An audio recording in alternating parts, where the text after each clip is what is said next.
Hi, good evening. I'm Dr. Philip McMillan. Thank you for joining me for another presentation.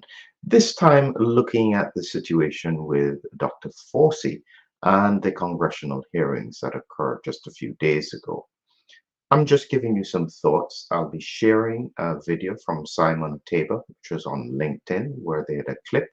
And I'll just be giving it some ideas and some thoughts about what really I think is important to come out of this discussion.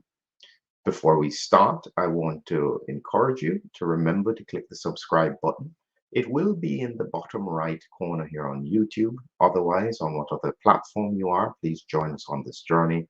And if you look in the description below, there will be some links to important courses or VisionMed Chatbot, and we look forward to you being part of this journey of research. But let's get back to this question. What was the purpose of the congressional hearing with Dr. Fauci? For many people, they think that it was an opportunity to criticize him and to highlight the errors that he has made. And yes, there have been some, and that will happen with any scientist. However, there's a far more serious question that needs to come out with regards to the question of the lab leak. And so what I'll do is I'll share with you this short clip. I'll pause it along the way just so that you have an idea as to what I'm thinking about when I look at the seriousness of what we're facing from a clinical and a scientific point of view. So let's get into the information. So let's hear what Mr. Jordan said, and then Dr. Joyce said afterwards when they were asking questions of Dr. Fauci. Important to note, they only have 5 minutes, so it's not really an interrogation. It's just an opportunity to give a few sound bites. Let's hear how it started. Do you agree that there was a push to downplay the lab leak theory? Not on my part. Really? Really? Wow. Time's expired. Now recognize Mr. Jordan from Ohio for 5 minutes. Thank you, Mr. Chairman. Doctor, why was it so important that the virus not have started in a lab? I'll just pause you there a minute. This is an important point. And what people forget was that in 2020, it was the first thought across the world because of the proximity to the Wuhan Institute of Virology and the characteristics about what appeared to be in the virus that most scientists thought, obviously, yeah, this was a lab leak. However, there was a strong pushback from the scientific community, for which Dr. Fauci was a part, which came out with a paper at that time with about 50 leading scientists across the world saying, no, this is natural. And so that was the template that then became a question of misinformation if anyone spoke about it being a lab leak. That was where we were at that time in middle 2020. Let's get back to what he had to say. We don't know where it started, and that's the reason why I keep an open mind. So I don't know what you mean by why was it so important. It wasn't important. You still don't know where it started? The guys you gave money to figured it out in 3 days. No. Mr. Anderson said on January 31st, 2020, virus looks engineered, virus not consistent with evolutionary theory. The very next day, Dr. Gary said, I don't know how this happens in nature. It'd be easy to do in a lab. And then 3 days later, Shazam, they switch and say it has to be nature. So they figured it out in 3 days, but you still don't know? No, in fact, if you look at what they were saying, Congressman Jordan, they were saying that it was not a manufactured virus. It still could have evolved out of a lab. Well, let me read something here to you. They're not incompatible. In our study on the censorship of the Biden administration working with big tech, I want to read you a WhatsApp message from Mark Zuckerberg. Can we include that the White House put pressure on us to censor the lab leak theory? So this is a communication on July 16th, 2021. Nick Clegg, Joel Kaplan, Sheryl Sandberg, Mark Zuckerberg. They're certainly feeling the pressure to downplay any lab leak You have theory. to pause this here. This is really, really important because at that time there was pressure from the administration that anybody who speaks about the lab leak should be blocked from misinformation. So many people who continue to raise this question found that they were censored. And you have to understand that the lab leak theory technically disappeared almost up to a year after it had been questioned, until largely one person just wouldn't stop looking. This guy, I think he was from India, kept on digging through all the papers. And what he found was there was pretty good evidence that there was a similarly formed virus that was being used or was being researched at that time in that lab. That's what caused it to come back to the forefront. So in theory, it almost completely disappeared. The question still remains, what skin in the game do they have as to why they would encourage this kind of cover up? Because that's really all you can think that it is. Let's go on and hear what else he has to say.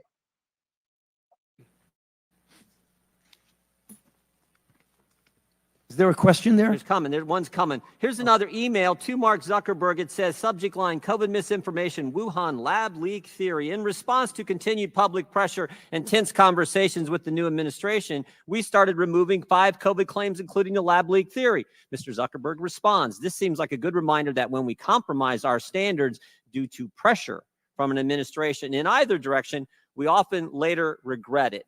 Why was it so important the virus not have started in a lab? Wasn't so important that the virus not. We don't know. We Well, know it was important to someone in the Biden administration, so much so that the top people at Meta, the top people at Facebook are asking, why are we getting all this pressure to downplay the lab leak theory? And we have an email from June of the same year, June 4th, 2021, saying the same thing. It was certainly important to somebody. Well, what has that got to do with me? Pause there a second.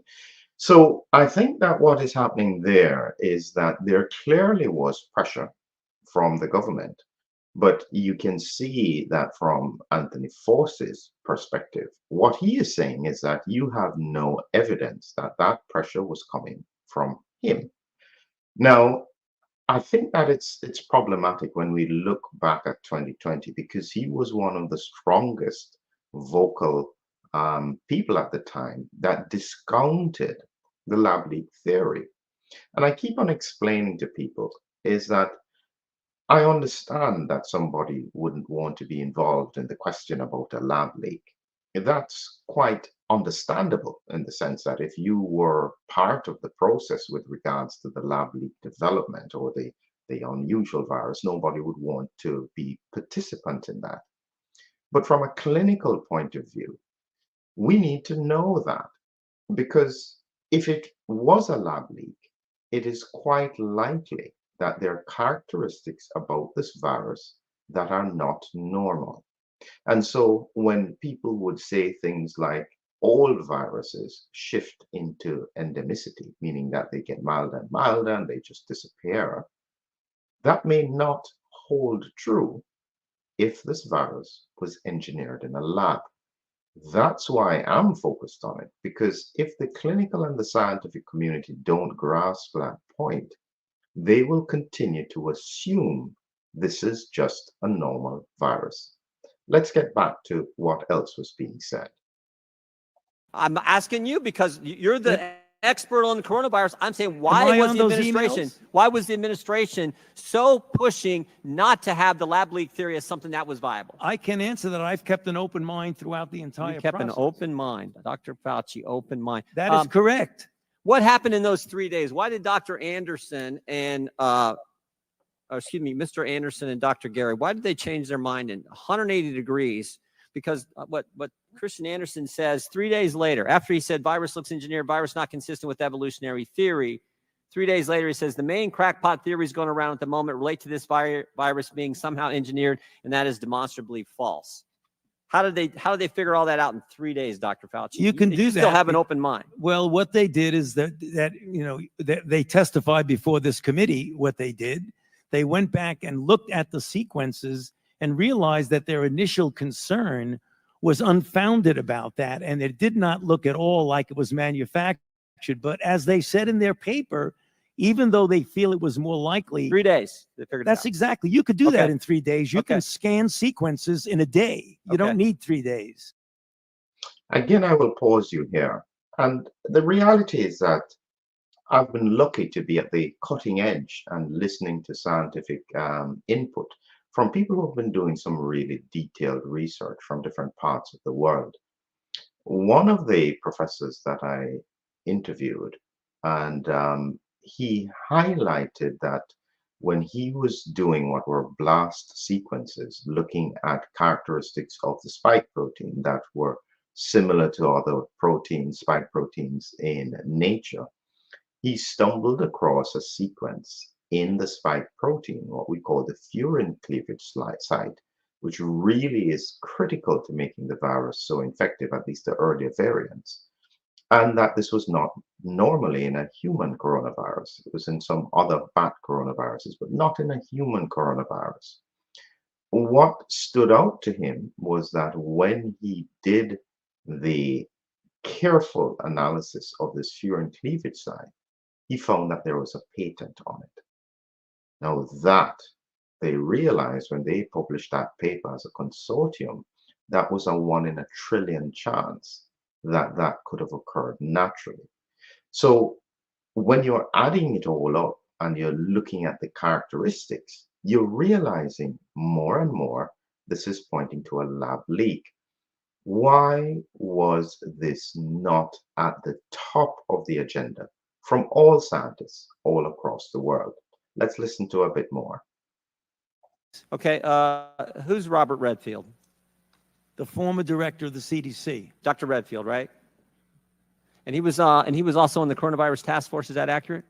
He was a member of the coronavirus task force. And here's what he said to this committee. He said, Redfield said that Fauci and Collins left him out because Redfield suspected that coronavirus had leaked from the Chinese lab. Is that accurate? Well, he said that, but that's not true. You're That saying is incorrect, Congressman. Dr. Redfield's lying to the committee No. when he sat right where you sat? When he said that I kept him out, that is an incorrect statement. The roster who was on the phone was Dr. Redfield in that conference call on February 1st when you had Mr. Anderson and Dr. Gary on that call? He was not. And the conference call was put together by Jeremy Farrar. So no one kept him out. He said he was kept out because Did he felt. Did U.S. tax dollars? You want me to answer the question? Yeah, I would just wonder why he wasn't on the call. It seems to me the head of CDC, part of the coronavirus task force, which was formed 2 days prior to that call, would have been on the call. I'm just pausing you here. One of the things that has been really strange about this whole investigation, and there were previous interviews with Dr. Fauci about various comments that were made. And one of the things that he kept on saying is he can't quite remember what was said and who he met. But yet, in that sequence, he remembers in detail who were in the meetings in early 2020. That's quite remarkable. And it highlights that for some reason, this was extremely important to him. Whichever way we take it, there is really, really poor science and investigation of science that occurred around the pandemic. Let's listen to a little bit more as they continue with this exchange. Well, the call was arranged by Jeremy Farrar. You should ask him. Okay. Did U.S. tax dollars flow through a grant recipient to the lab in China? I'm sorry. What was? Did U.S. tax dollars flow through a grant recipient to the lab in China? Yes, of course. It was a subaward to the Wuhan Institute. And who approved that award? Excuse me? And who approved that award? What agency approved that award? National Institute of Allergy and Infectious Diseases. You know, when people hesitate when they're asking a question, when they go, excuse me, they're giving themselves time usually to make sure that the answer is consistent, because that was quite a simple question. Of course, he was head of the NIH, and of course, he was involved in the approval of that bit of information. Why the hesitation? Your agency approved that, right? Yes, it did. After. Did that have anything to do with this downplaying of the lab leak theory? No. Nothing to do with it. Nothing. What do you agree that there was a push to downplay the lab leak theory? Not on my part. Really? Really? Wow. Wow. I think most of the country would find that amazing. I still got. Yeah, I think most of the country would find that amazing. When we look back at what had happened, And we realized that in reality, so many things could have been different about the pandemic. Because fundamentally, whether people want to accept this or not, just think about it logically. The spike protein, if, let's give it a benefit of the doubt, if it was engineered in a lab and it was adjusted to become more infective, were there any other characteristics that could have been put in this spike protein? Now, here is the really big question. This is the elephant in the room. And for people who don't quite understand the elephant in the room, that same spike protein was replicated and used to try and prevent infection. Just reflect on that a minute.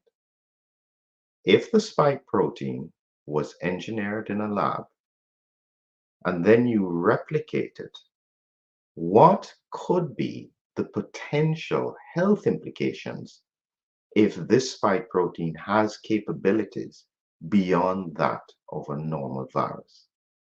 That is the clinical and the scientific question that really needs to be asked. That is the elephant in the room. That is the one that nobody really wants to tackle because the implications around it are so horrendous. I can understand the general public being concerned about this.